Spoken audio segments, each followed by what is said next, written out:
Chilli chicken প্রায় শেষ হয়ে গেছে। তো এখানে আমি কিছু ভেজিটেবলস কেটে রেখেছি, যেহেতু চিলি চিকেন এটার মধ্যে ক্যাপসিকাম, তারপরে রেড ক্যাপসিকাম পাইনি সেজন্য টমেটো দিচ্ছি, আর টমেটো তো দিতেই হয়।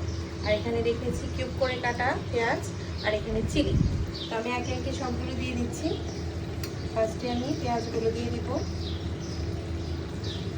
পেঁয়াজ দিয়ে দিলাম। কালারটা কিন্তু এমনিতেই অনেক সুন্দর চলে আসছে। তারপরে দিয়ে দিব ক্যাপসিকাম। ক্যাপসিকামটা দেওয়ার পরে এই সুন্দর একটা স্মেল চলে আসে। তারপর দিয়ে দিব টমেটো, আর দিয়ে দিব কয়েকটা চিলি, যেহেতু চিলি চিকেন।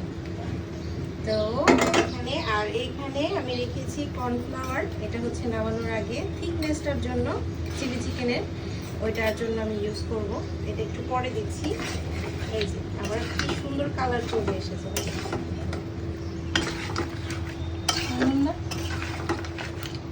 অনেক সুন্দর কালার চলে এসেছে।